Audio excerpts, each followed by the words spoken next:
Hello children, कुसुम ma'am की online class में आपका स्वागत है। प्यारे बच्चों, आज हम चौथी कक्षा के विषय परिवेश अध्ययन की पाठ्य पुस्तक झरोखा का पाठ 10 पौधों का आधार जड़ें का रिमेनिंग पार्ट यानी कि बचा हुआ हिस्सा सीखेंगे और इसमें जितने भी क्वेश्चंस आएंगे उनके आंसर भी लिखना सीखेंगे।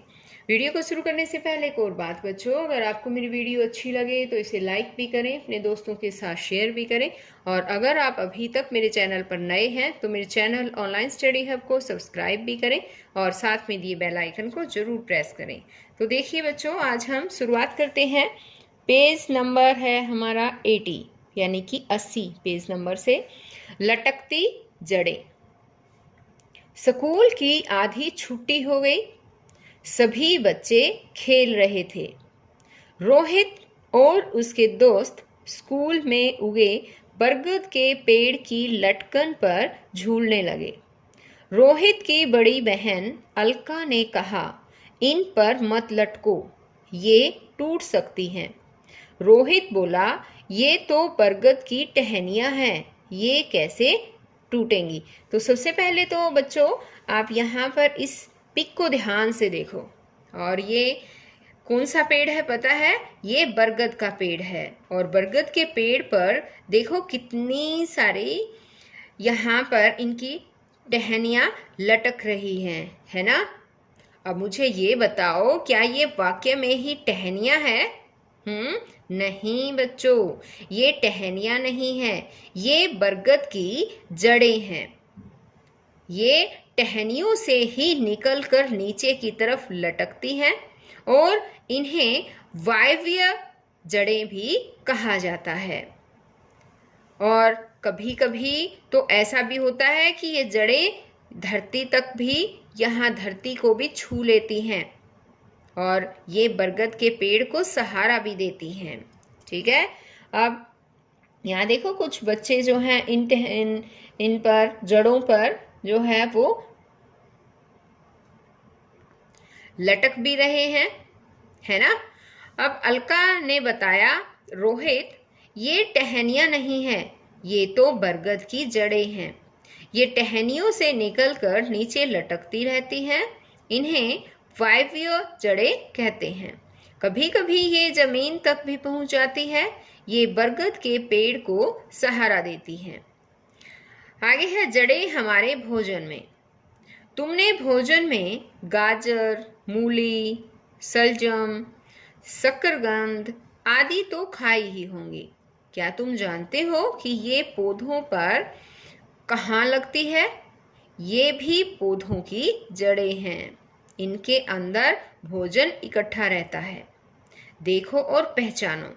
चित्र में जो फल या सब्जियां पौधों की जड़ें हैं उन पर गोल दायरा लगाओ। तो यहाँ पर देखो बच्चों, ये चित्र दिया गया है, इसमें कुछ फल भी हैं, सब्जियां भी हैं, है ना। और आपको उन फल सब्जियों पर गोल दायरा लगाना है जो पौधे की जड़ें हैं।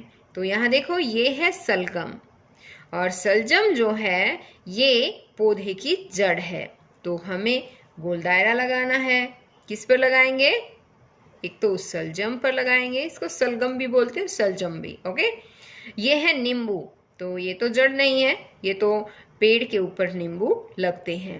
और ये है गाजर, गाजर भी पौधे की जड़ है यानी कि जमीन के अंदर उगती है ये। और ये है पत्ता गोभी, ये भी जड़ नहीं है। ये है सेब, सेब भी जड़ नहीं है, ये तो पेड़ के ऊपर लगता है।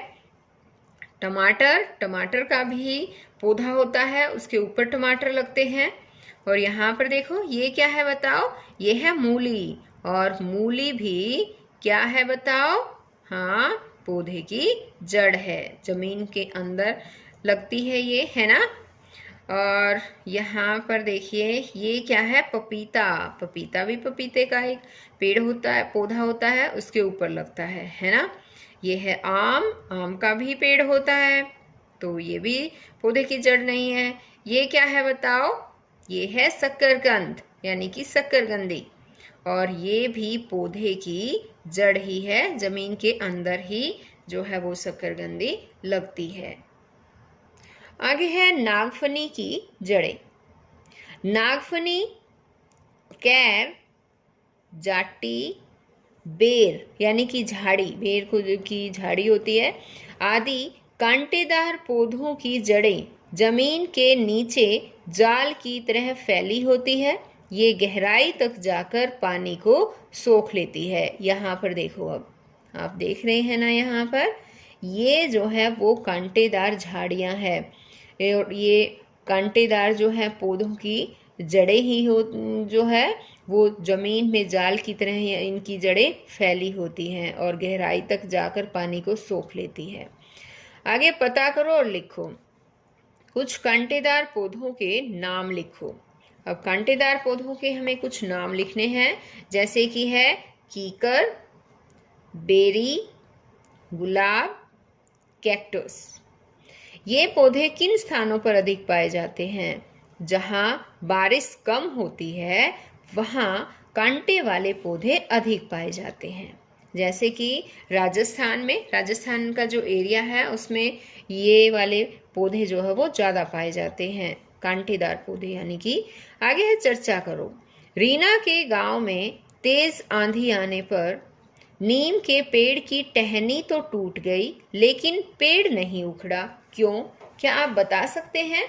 बताओ बच्चों। रीना के गांव में तेज आंधी आई थी, उससे नीम के पेड़ की टहनी टूट गई थी लेकिन पेड़ जड़ से नहीं उखड़ा था। क्या बात है, पता है?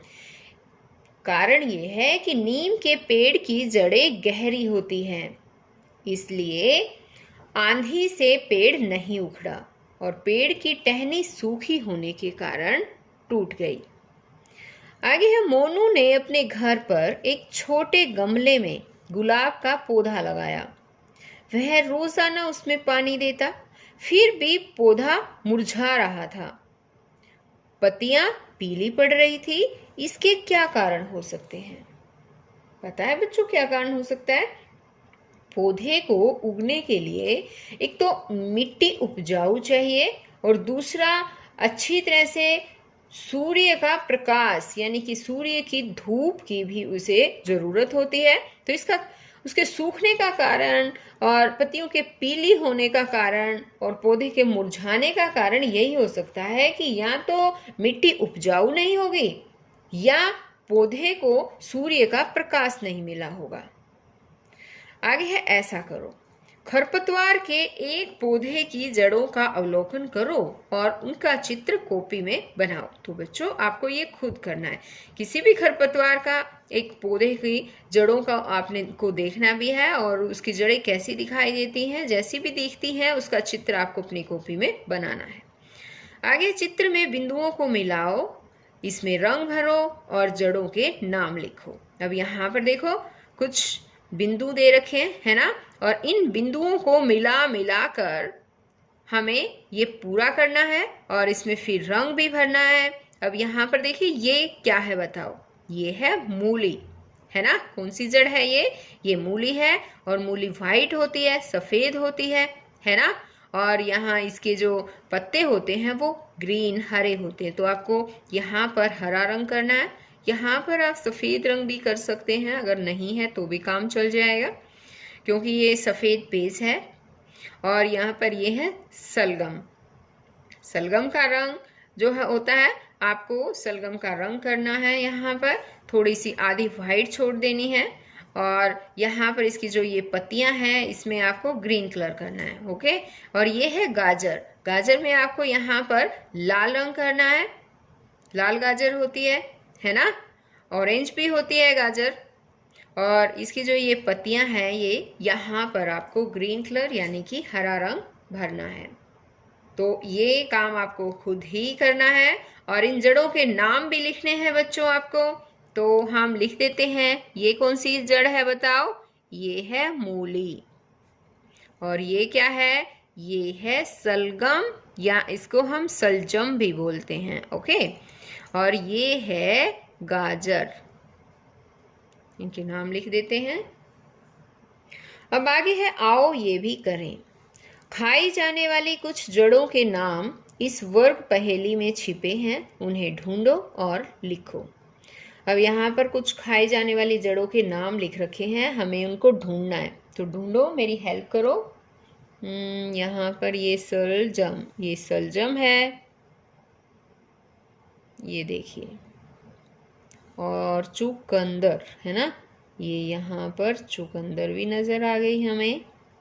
और है गाजर, ये गाजर है। और बताओ, ढूंढो जल्दी से, और भी कुछ है क्या? ये मूली नज़र आ गई है ना। और बस इतना ही है ना। आपको और भी कुछ नज़र आए तो आपको वो भी लिख देना है, आपको ढूंढना है और फिर उन्हें ढूंढकर यहाँ पर जो ये जगह दे रखी है ना बच्चों, यहाँ पर लिखना है। जैसे कि सलजम, चुकंदर, गाजर, मूली, यहाँ पर इनको लिख देना है। ये काम आपको खुद करना है। आगे है, देखो और लिखो। अब यहाँ पर देखो, ये क्या है? ये एक पेड़ है। किसका है? नीम का पेड़। ये है ग्वारपाठा, यानी कि ग्वारपाठा है, इसको इंग्लिश में एलोवेरा भी बोलते हैं। और ये है घास। अब इसने कहा है कि चित्र में दिखाए गए पेड़ पौधों को पहचान कर इनके नाम लिखो। देखो ये नाम लिख रखे हैं ना। इन पौधों की जड़ें इनके नीचे दिए गए बॉक्स में बनाओ। तो यहाँ पर देखो इनके बॉक्स भी दे रखे हैं। ये बॉक्स किस लिए दे रखे हैं बताओ? कि इनकी जो जड़ें हैं, आपको इनकी जड़ें बना देनी है। ठीक है, तो आपको ये काम खुद करना है बच्चों। आगे है, किस पेड़ पौधे की जड़ें लंबी होंगी? इनमें से किस पेड़ पौधे की लंबी होगी? नीम के पेड़ की जड़ें लंबी होगी। किसकी जड़ें छोटी होगी? घास की जड़ें छोटी होंगी। आगे है, किसको हाथ से उखाड़ सकते हो? घास को। क्या जड़ों की लंबाई का पौधों की मजबूती से कोई संबंध होता है? जी हाँ, जड़ जितनी लंबी तथा गहरी होगी, पेड़ पौधा उतनी ही मजबूती से खड़ा रहेगा। आगे है, ऐसा करो, 2 ट्रे लो, प्रत्येक में थोड़ी थोड़ी मिट्टी डालो। एक में घास लगाओ, दूसरी में केवल मिट्टी रहने दो। दोनों को टेढ़ा करके रखो। कुछ दिन बाद उनमें ऊपर वाले सिरे से पानी डालो। देखो किस ट्रे की मिट्टी नीचे की ओर बह गई और किसकी मिट्टी नहीं बही। कारणों पर चर्चा करो। तो बच्चों, आपको ये काम खुद अपने घर पर करके देखना है। 2 ट्रे लेनी है, दोनों में ही आपको मिट्टी लेनी है। एक में तो घास उगा देनी है और दूसरी में मिट्टी ही रहने देनी है, और दोनों को टेढ़ा करके रखना है। फिर कुछ दिन के बाद आपको क्या करना है कि उसके ऊपर पानी डालकर देखेंगे किस ट्रे की मिट्टी जो है नीचे की तरफ बहेगी और किसकी नहीं बहेगी। फिर आपको ये देखना भी है। और जो जिसमें घास उगाया था उसकी मिट्टी तो नीचे की तरफ नहीं बहेगी, और जो अकेली ट्रे थी जिसमें सिर्फ मिट्टी मिट्टी थी, उसकी जो है वो ट्रे आपको दिखेगी कि उसमें मिट्टी जो नीचे की तरफ बहती नजर आएगी। तो आपको ये खुद करके देखना है बच्चों।